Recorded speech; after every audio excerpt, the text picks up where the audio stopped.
La República Dominicana, después de un fin de semana largo, descubre que el gobierno, ¿verdad?, el Poder Ejecutivo, presentó ante el Congreso Nacional una ley para censurar, para controlar, para amordazar a quienes comunican su opinión a través de las redes sociales. Esto no ocurre solamente en la República Dominicana, ha ocurrido en otros países, ocurre hoy en día en las dictaduras, países que se supone son del primer mundo, tienen este tipo de leyes, y vamos a desglosar todo el peligro que esto representa, porque una de las pocas libertades reales que le quedan a los dominicanos es la libertad de expresión, y está ahora mismo en el paredón esperando la orden de fuego. No se muevan, que vamos a revisar todo esto en detalle, y por primera vez les digo que esto les interesa a ustedes y que el futuro de sus familias va a depender de esto que ustedes van a aprender hoy. No se vayan.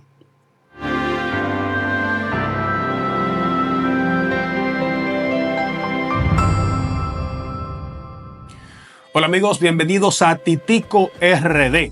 Les recuerdo que pueden ir comentando mientras yo voy tratando los puntos uno por uno. Yo voy punto por punto, uno por uno. Ustedes comentan punto por punto. No esperen al final para dejar un único comentario. Y en especial ahora que todavía pueden comentar libremente. Nicaragua, que no es precisamente famoso por ser un país democrático, por estar dentro de una democracia, tiene una ley mordaza que condena hasta 10 años por un tuit, por una opinión en las redes sociales. Nicolás Maduro se aseguró de aprobar una ley en Venezuela que también hace lo mismo, que le permite perseguir a quienes tengan discurso de odio, promuevan el fascismo, conspiren contra el estado de bienestar o contra la revolución. Cada uno de estos países que se han encargado de establecer dictaduras se han hecho su propia versión de lo que debe perseguirse en las redes sociales. Sucede que cuando usted logra meter dentro de la ley la prohibición, persecución y castigo de un concepto que usted se inventó, pues lo que significa ese concepto es lo que usted quiera imaginar. ¿Recuerdan en aquel episodio del Chavo del Ocho que el profesor Girafales los hace dibujar y el chavo entrega un garabato extrañísimo de colores? El profesor le pregunta que qué es y el chavo le responde que es una chifomúmpula. El profesor Girafales le dice que qué es eso y él le responde: es algo que yo me inventé, y seguidamente le comenta: me quedó idéntico, ¿verdad? Y el profesor le responde: sí, chavo, igualito. Por supuesto, él se lo inventó, así que tiene la forma que él decida. Cuando alguien se inventa que tú promueves el fascismo o el discurso de odio, fascismo y discurso de odio es lo que él quiera definir. Entonces, cuando tú dices eso que tú estás haciendo no es correcto, no es conveniente o es fraudulento, él puede perfectamente acusarte de que esas declaraciones son odio, o son fascismo, o son una fobia, o son cualquiera de los tantos términos que se han inventado, y entonces pueden perseguirte. ¿Qué sucede? Se habla de que es para controlar las redes sociales. Señores, las redes sociales no están en la República Dominicana, no están en Venezuela, ni en Brasil, ni están en Inglaterra. Que por cierto, hay una persona que ahora mismo está preso porque tuiteó que las mujeres tienen vagina. Y por eso está condenado a 2 años de prisión por decir una verdad biológica. Pero les decía, las redes sociales no pueden controlarlas porque son empresas privadas. Insertan estas leyes diciéndole a la gente que es para controlar las redes sociales, pero lo único que persiguen es a quienes participan de las redes sociales. Porque, por supuesto, no pueden perseguir a YouTube o a Twitter, ¿verdad? X, a TikTok. No pueden perseguirlo a ellos, pero sí persiguen al tiktokero. Hay un resumen que hizo este señor abogado, apellido Brito, de Esto No Es Radio, que él lo hizo con la intención de que los demás creadores de contenido puedan utilizar esto. Él lo resumió maravillosamente.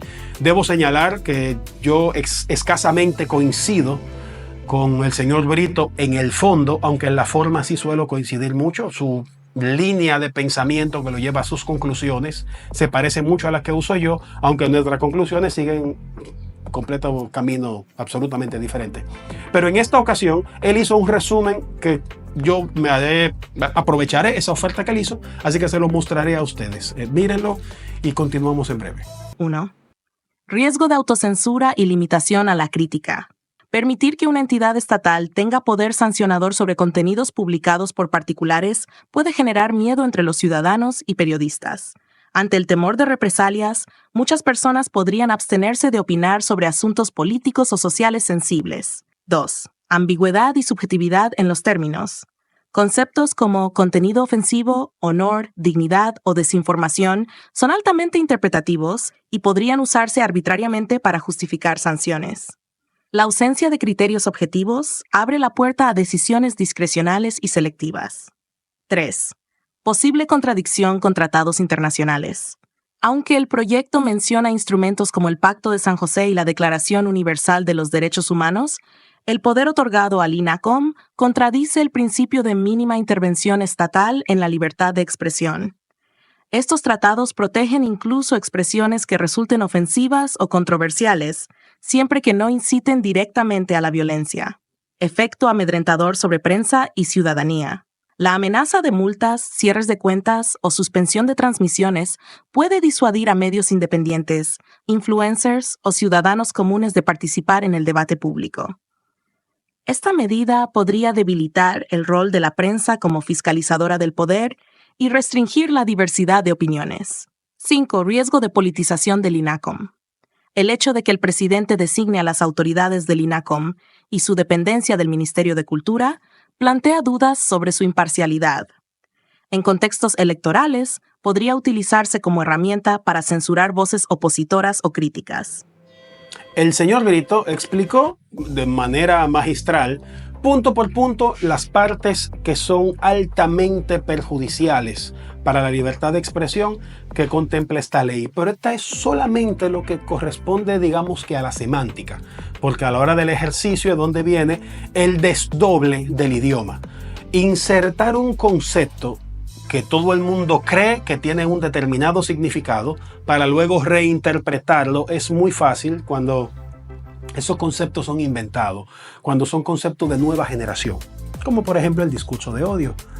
Todos entendemos que un discurso de odio es un ataque verbal con incitación a la agresión. Es decir, hablar acerca de alguien o de un tipo, de un carácter identitario, para incitar a que le agredan a alguien que comparta ese carácter identitario o a esa persona en particular. Alguien es diferente y le atacamos por ser diferente. Todos coincidiríamos en que eso no es lo correcto. Pero cuando, como ocurrió en una zapatería en México, llega un tipo vestido con una ropa extraña y una falda con un pantalón por debajo y la ceja pintada, y el empleado de la zapatería le llama señor y él se ofende porque él dice que claramente él es una mujer, cuando lo único que el empleado podía ver es que era una persona que estaba vestido ridículo, pero él entendía que era una mujer, que así debía verse y que así deberían todos suponer que él era una mujer. Sin embargo, él fue capaz de acusar al empleado de esta zapatería de discurso de odio. Porque el discurso de odio, cuando se maneja desde la nueva era, de la nueva línea de pensamiento, se desdobla su significado. Discurso de odio, de repente, es todo lo que a mí no me gusta. En el momento en el que agregamos el ofendido, la ofensa, como discurso de odio, a partir de ese momento, todo lo que hace falta es un ofendido. Y ya podemos acusar de discurso de odio. Yo puedo decir que el cielo es azul y aparece alguien que dice que no, que el cielo no es azul, que el cielo es celeste. Y es capaz de acusarme de discurso de odio porque el cielo es celeste, no azul. No, pero que el celeste es un tono de azul. Sí, pero es celeste, no azul. Ustedes no sé si entienden el tipo de ridiculez que es. Bien, vamos a llevarlo entonces al mundo real. Si el gobierno dice que se invirtió adecuadamente un presupuesto en una carretera y aparece alguien que dice que no se invirtió adecuadamente, entonces el gobierno podría acusar, por ejemplo, de provocar disturbios, de alterar el orden público. Una persona que llame a una protesta estaría alterando el orden público porque ordenadamente lo habitual es que no haya protesta. Entonces, si alguien convoca a una protesta, está haciendo una alteración del orden. Y entonces podemos investigarlos. A principios del 2024 se aprobó la ley que creó el Departamento de Inteligencia. Es la ley 0124, que permite, entre otras cosas, confiscar equipos electrónicos a un particular sin necesidad de la autorización de un juez, sin una orden judicial. Esta ley también permitiría tomar medidas, incluyendo sanciones que implicarían prisión o multas estratosféricas, sin la necesidad de un juez que dicte ese castigo, esa medida.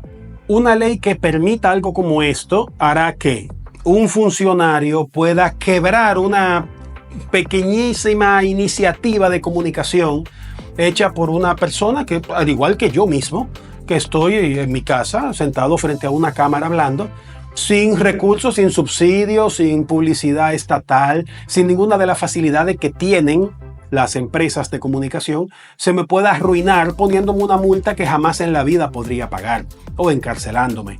Y el solo hecho de entrar dentro de ese proceso con la suspensión del poder seguir creando material ya es suficiente como para destruir esta iniciativa que yo tengo, a donde he invertido poca cosa, pero es mío, sin que haya venido de alguna fuente externa más allá que el fruto de mi trabajo.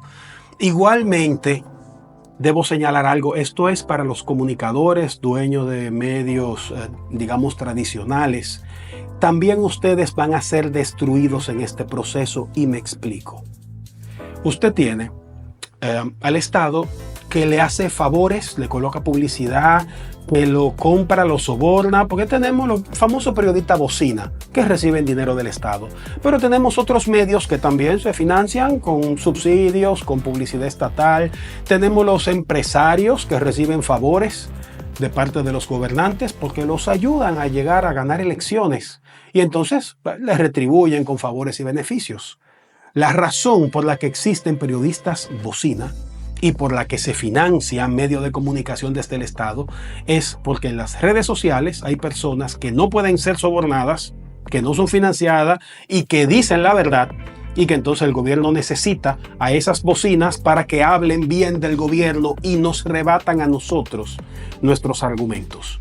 En el momento en el que se acabe la libertad de expresión en las redes sociales, el gobierno ya no necesitará financiar bocinas, financiar a periodistas para que hablen bien, financiar medios de comunicación, colocar publicidad estatal o cualquier otra fuente de financiación que se esté destinando a los medios de comunicación tradicionales, porque ya no habrá competencia, ya no será necesario financiarlos, porque no tendrán más remedio que decir lo que diga el Estado, porque si no usarían la misma ley con la que nos persigan a nosotros contra ustedes, asegurándose de que solamente queden los periodistas de la corriente estatal.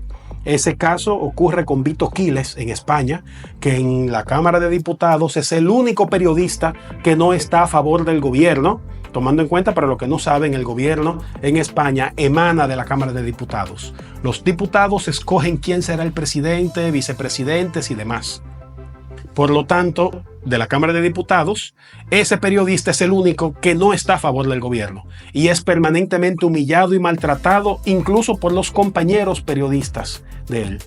Por lo tanto, ya nadie tiene cómo presionar al Estado para recibir algún beneficio. Así que recuerden, empresarios y periodistas comprados por el gobierno, que ustedes nos necesitan porque nosotros somos la razón por la que los gobernantes, políticos, funcionarios y corruptos en general le pagan a ustedes.